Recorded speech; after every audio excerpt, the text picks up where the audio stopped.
اللہ من الشیطان الرجیم بسم اللہ الرحمن الرحیم الحمد للہ والصلاۃ علی اہلہا اما بعد۔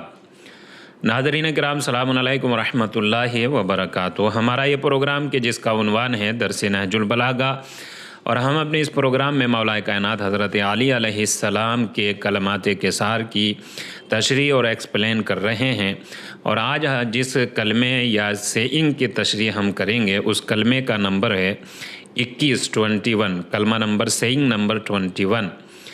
اس کلمے میں مولا کائنات حضرت علی علیہ السلام نے 4 باتیں ارشاد فرمائی ہے۔ بسم اللہ الرحمن الرحیم۔ قال علی علیہ السلام قرنت الہیبۃ بالخیبۃ والحیاء بالحرمان والفرصۃ تمر مر السحاب فانتہزوا فرص الخیر۔ آپ نے اس کلمے میں ارشاد فرمایا قرنت الہیبۃ بالخیبۃ، بیجا خوف، شرمیلا پن، یہ ناکامی سے جوڑا گیا ہے۔ والحیاء بالحرمان، اور حیا کو، شرم کو محرومیت سے جوڑ دیا گیا ہے۔ والفرصۃ تمر مر السحاب، فرصت، فری ٹائم جو ہمارے پاس ہوتا ہے وہ بادلوں کی طرح گزر جاتا ہے۔ فانتہزوا فرص الخیر، فرصت کے لمحات کو غنیمت جانیے۔ اس کلمے میں مولا کائنات حضرت علی علیہ السلام نے بہترین باتیں اور اس نورانی کلمے میں بیان فرمائی ہے۔ پہلی بات یہ ہے کہ ڈر اور خوف، ایک ڈر اور خوف وہ ہوتا ہے کہ جو ہونا چاہیے، جو نعمت الہی ہے۔ مثلاً کوئی درندہ انسان پر اگر حملہ آور ہو جائے اور اس کے ڈر اور خوف سے انسان فرار کرے تو ایسا ڈر اور خوف انسان کے اندر ہونا چاہیے، اور یہ اللہ کی ایک بہترین نعمت ہے۔ یا جیسے آتے ہوئے سیلاب کو دیکھ کر انسان ڈر اور خوف میں مبتلا ہو جائے تو یہ ہونا چاہیے۔ اگر انسان کے اندر اس طرح کا ڈر اور خوف پیدا نہیں ہوگا تو وہ اپنے بچاؤ کا راستہ اختیار نہیں کرے گا۔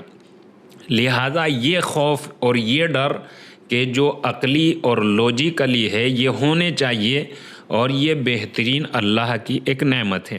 لیکن ایک ڈر اور خوف ایسا ہوتا ہے کہ جو بے محل ہو جاتا ہے۔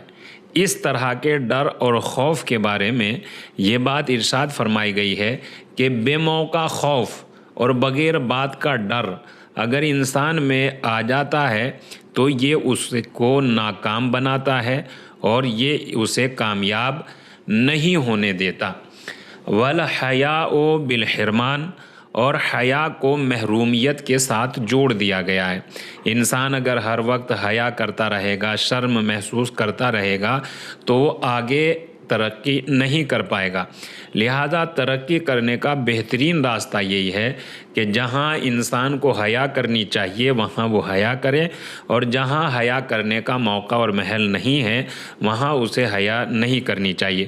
مثلا جیسے ایک روایت میں یہ آیا ہے کہ جو انسان حق اور سچ بات کہنے میں حیا کرتا ہے تو وہ احمق اور بیوقوف ہوتا ہے۔ لہذا حق اور سچ بات کہنے اور بیان کرنے میں بالکل بھی کسی طرح کی حیا اور شرم نہیں کرنی چاہیے۔ ہاں جہاں شرم و حیا کرنی چاہیے وہاں وہ موقع بہتر ہے۔ تو اس ایک ہی کلمے میں 2 باتیں ہو گئی کہ بے موقع اور بے وقت ڈر اور خوف انسان کو ناکام بناتا ہے، اور حیا انسان کو محروم رکھتی ہے کہ جہاں ہمیں حیا نہیں کرنی چاہیے اگر ہم وہاں بھی حیا کر رہے ہیں تو ہم محروم ہو جائیں گے۔ جیسے مجلس کا تقسیم ہوتا ہوا تبرک جو ہر کسی کو مل جاتا ہے، اس کو حاصل کرنے میں ہمیں حیا نہیں کرنی چاہیے۔ اگر ہم پیچھے رہ جائیں گے یا ہم نے حیا کر لی تو اگر بہت زیادہ بہتات اور بہت زیادہ فراوان ہوا تو ہو سکتا ہے ہمیں مل جائے، اور اگر تبرک کم ہو گیا تو ہم اس تبرک سے محروم رہ سکتے ہیں۔ لہذا اس کے حاصل کرنے میں ہمیں شرم و حیا نہیں کرنی چاہیے۔ اگر ہم ایسا کر رہے ہیں تو ہم محروم رہ سکتے ہیں۔ تیسری بات جو مولا کائنات حضرت علی علیہ السلام نے اس جملے میں ارشاد فرمائی وہ یہ ہے الفرصۃ تمر مر السحاب۔ فرصت، فری ٹائم جو ہمارے پاس ہوتا ہے جو کہ بہت اہم چیز ہے، اللہ کی ایک بہترین نعمت ہے فرصت۔ اگر کسی انسان کو فرصت میسر ہو گئی ہے تو اس کا شکر ادا کرنا چاہیے کہ وہ نیک کام انجام دے سکتا ہے۔ لہذا فرصت کیا ہے؟ یہ فرصت بادلوں کی طرح گزر جاتی ہے۔ مولا کائنات حضرت علی علیہ السلام نے اسی فرصت کے بارے میں دوسری جگہ پر ارشاد فرمایا، سریعۃ الفوت و بطیعۃ العود، یہ فرصت بہت مشکل سے ہاتھ آتی ہے اور بہت جلدی ہاتھ سے نکل جاتی ہے۔ لہذا اس فرصت کو اللہ کی بڑی نعمت سمجھتے ہوئے اس سے بہترین فائدہ اٹھانا چاہیے۔ فرصت اگر ہمارے ہاتھ سے نکل جاتی ہے تو پھر ہمارے پاس پچھتانے اور افسوس کرنے کے علاوہ کچھ باقی نہیں رہ جاتا۔ فرصت کا بہترین استعمال، وقت جو ہمارے پاس وقت اور ٹائم ہوتا ہے، اسی کا بہترین استعمال ہمیں کامیاب بناتا ہے۔ یعنی وقت کا بہترین استعمال ہمیں کامیاب بنائے گا اور وقت کی بربادی ہمیں ناکام اور برباد کر دے گی۔ وقت کا آباد کرنا انسان کا آباد کرنا ہے اور خود وقت کا برباد کرنا خود انسان کا برباد کرنا ہے۔ یعنی وقت آباد ہے تو انسان آباد، وقت ہاتھ سے نکل گیا اور برباد ہو گیا تو انسان کا بڑا نقصان ہے۔ یہی وجہ ہے کہ وقت کی بربادی شاید دولت کی بربادی سے بھی بڑی ہے۔ وہ کیسے؟ وہ ایسے کہ برباد کی ہوئی دولت دوبارہ حاصل کی جا سکتی ہے مگر برباد کیا ہوا وقت دوبارہ میسر نہیں ہوگا، دوبارہ حاصل نہیں ہو سکتا۔ مولا کائنات حضرت علی علیہ السلام نے نہج البلاغہ میں دوسری جگہ پر یہ بھی ارشاد فرمایا ہے، جو وقت گزر گیا وہ گزر گیا اور جو وقت آئے گا وہ صرف ایک امید ہے، اس کا یقین نہیں ہے۔ ہمارے ہاتھ میں صرف آج ہے۔ اگر ہم اپنے آج کو بہتر بنا لیں گے تو ہمارے آج پہ ہی ہمارا ٹمورو، کل ڈیپینڈ ہوتا ہے۔ اگر ہمارا آج بہتر اور کامیاب بن جاتا ہے تو ہمارا کل بھی بہتر اور کامیاب ہو جائے گا۔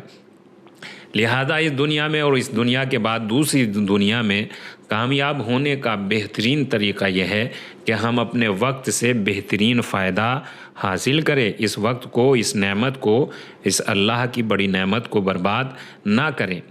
پھر آپ نے ارشاد فرمایا، فانتہزوا فرص الخیر، اس فری ٹائم کو، اس فرصت کو غنیمت جانیے۔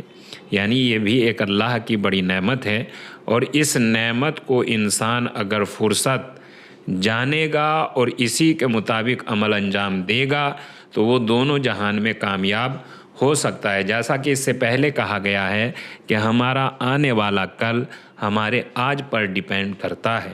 اگر ہمارا آج کامیاب ہے تو امید کی جا سکتی ہے کہ ہمارا کل بھی کامیاب ہو سکتا ہے، لیکن اگر ہمارا آج ہی برباد ہو گیا تو ہمارا کل آٹومیٹک برباد ہو جائے گا۔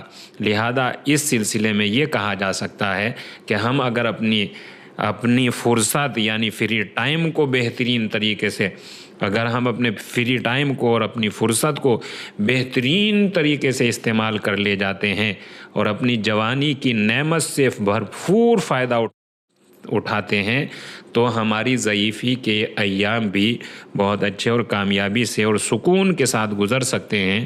لیکن اسی زمانے کو، اگر جس زمانے میں کام کرنے کی عمر تھی اسی زمانے کو ہم نے برباد کر دیا تو وہ زمانہ جو کام کرنے کا زمانہ نہیں ہوتا وہ ہمارا بہت سخت زمانہ ہو سکتا ہے۔ لہذا اس کلمے میں مولا کائنات حضرت علی علیہ السلام نے کامیاب زندگی گزارنے کے فارمولے بیان فرمائے ہیں۔ ان تمام فارمولوں، ان تمام باتوں پر عمل کرنے کے بعد انسان اس زندگی میں اور اس کے بعد آخرت کی زندگی میں کامیاب اور کامران ہو سکتا ہے۔ رب کریم کی بارگاہ میں دعا کرتے ہیں، خدایا ان تمام باتوں پر عمل کرنے کی اور ان باتوں سے فائدہ اٹھانے کی توفیق عنایت فرما۔